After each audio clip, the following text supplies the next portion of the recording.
इन दोनों पुत्रों के ऊपर ज्ञान और वैराग्य के ऊपर भी कृपा प्राप्त करो। तब नारद जी समझाते हैं, देखो महारानी, आप भगवान का स्मरण करो और भगवान की कृपा से ही आपके सारे दुख समाप्त हो जाएंगे। वृथा खेल से बल अहो चिंता तो कथम, श्री कृष्ण चरणाम्भोज अस्मरो दुःखगंस्यति। ब्रज के नंदे लाला श्री राम के सांवरिया, सब दूर हुए जब तेरा नाम लिया।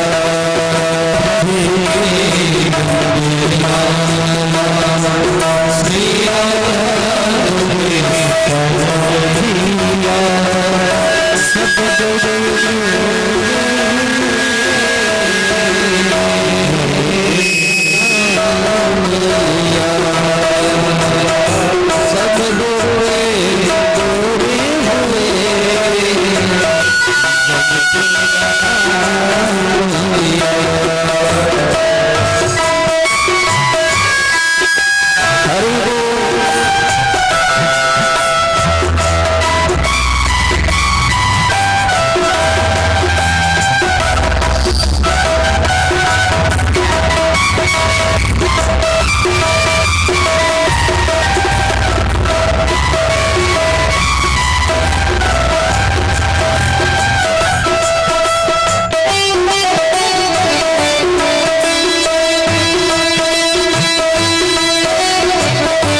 हमको लगता है आप लोगों को भजन समझ में नहीं आ रहा। हाँ? क्यों? ऐसी बात है भाई, समझ में आ रहा हो तो बताइए, नहीं आ रहा हो तब भी बताइए। भजन में ताली बजाना चाहिए। अच्छा, ताली से होगा क्या? अब कई लोग प्रश्न भी कर देते हैं, महाराज ताली बजाएं तो क्यों बजाएं? हाँ? कोई रुपया मिलेगा? बोलो राधे राधे। ताली बजाने से रुपया नहीं मिलेगा, लेकिन होगा क्या? बोले हाथ की जो अमंगल रेखाएं वो मिट जाएंगे। क्यों? और एक कार्य होता है ताली बजाने से। कई लोगों के मन में बहुत भ्रम होता है, भगवान होते भी हैं कि नहीं होते हैं, कथा सुनने से लाभ क्या होगा, कथा सुन के तरेंगे या नहीं तरेंगे, तो ये भ्रम होता है। भ्रम मतलब संशय। तो ताली बजाने से क्या होगा? बोले राम कथा सुंदर कर तारी और संशय भी है गुलाम नहारी। तो जब ताली बजाएंगे तो हमारे मन में जो भ्रम बैठा है, अज्ञान बैठा है, वो उड़ जाएगा। बेहग होता है पक्षी, बेहग मतलब पक्षी। तो संशय बेहग उड़ावन हारी। जरा विचार करिए, जब संकीर्तन करने से, भगवान के चरणों का स्मरण करने मात्र से ही भक्ति महारानी के कष्ट समाप्त हो गए, तो क्या आप लोगों के कष्ट नहीं समाप्त होंगे? तो आइए प्रेम और भाव के साथ हम ठाकुर जी का ध्यान करते हैं।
नारद जी की व्यथा क्या है?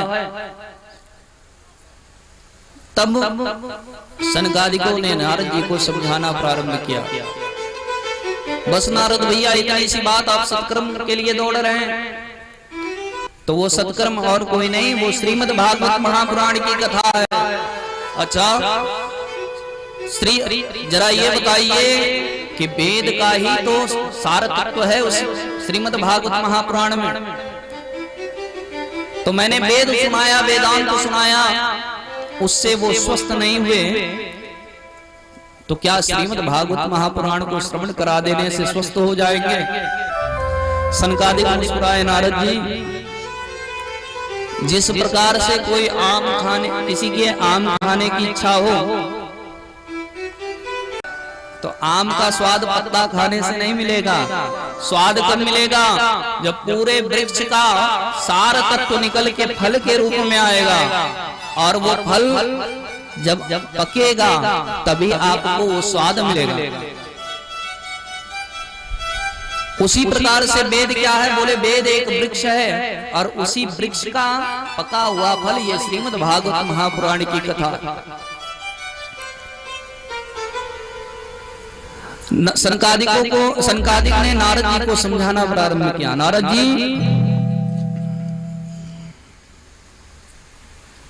जिस प्रकार से फल का स्वाद लेने के लिए समय का इंतजार करना पड़ता है।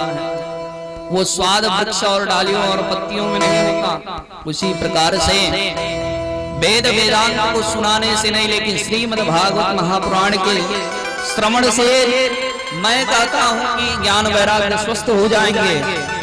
नारद जी बड़े प्रसन्न हुए, गदगद कंठ से सनकादिक की स्तुति गाना प्रारंभ कर दिए।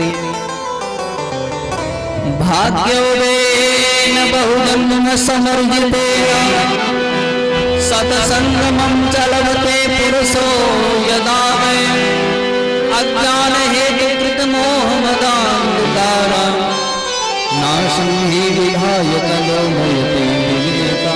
नारद जी महात्माओं के सामने हाथ जोड़ लिए। अरे महाराज, भाग्योदयन बहुजन्म समर्जितेन, मेरे तो जन्म जन्मांतर के पुण्य उदय हो गए जो आप जैसे संत मुझे दर्शन दिए और आप जैसे संत के द्वारा मुझे यह ज्ञान प्राप्त हुआ। नारद जी कहते हैं ये बात तो सत्य है कि बिना सत्संग के ज्ञान नहीं हो सकता, बिनु सत्संग विवेक न होई। और आज जब मेरे भाग्योदय हो गए जो आप जैसे संतों का दर्शन प्राप्त हुआ। सनकादिक नारद जी को समझाने लगे और नारद जी महाराज कहे, महाराज अब तो हम सोच रहे हैं कि आप ही के द्वारा हम कथा को श्रवण करें। सनकादिक बड़े प्रसन्न हुए, महाराज हम तो इसीलिए घूमते हैं, कथा मात्र एक जीवना। कथा कोई करावे या कथा कोई सुनावे तो सुनने के लिए तैयार, और कोई कथा बुलावे तो बोलने के लिए तैयार। सनकादिकों ने जब इस प्रकार से कहा, नारद जी ने कहा कि प्रभु हम आपसे ही अब कथा श्रवण करना चाहते हैं।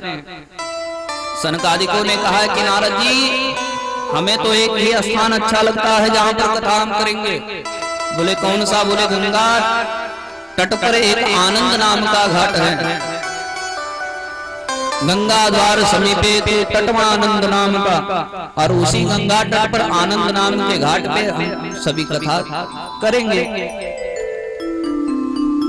नारद जी आए आनंद नामक घाट पर, सुंदर बालू के कणों का व्यासपीठ निर्माण किया।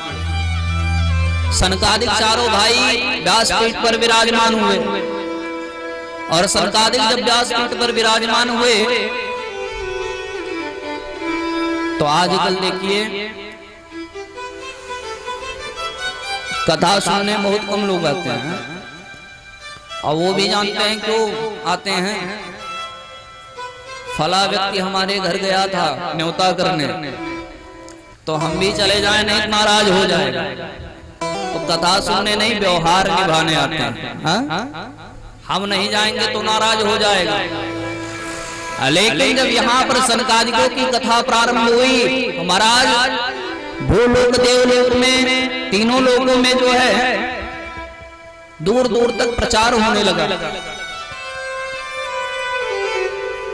सभी जगह कोलाहल हो गया कि देखो कथा होने वाली। अच्छा जरा ये विचार करिए, और रोगी वृंदावन में बैठा हुआ, जिसको रोग है वो वृंदावन में है, और सनकादिक और नारद जी कहाँ हैं? बोले बद्री नारायण धाम में। बोले हरिद्वार में इसलिए हुआ, बद्री नारायण धाम में जो जाते हैं वो समाधिस्थ हो जाते हैं, उनकी समाधि लग जाती है, और वहां वही लोग जाते हैं जो बड़े अमलात्मा विमलात्मा महात्मा पुण्यात्मा हो। और वृंदावन बद्री नारायण ऊंचाई पर है, वृंदावन नीचे है, और नीचे संसार में आप आकर के देखेंगे तो यहाँ के लोग इतने प्रपंच में पड़े होते हैं कि भगवान की कथा श्रवण नहीं करना चाहते। जीवन में इतना प्रपंच पाल रखे हैं कि भगवान की कथा श्रवण ही नहीं कर पाएंगे। तो कथा और कथा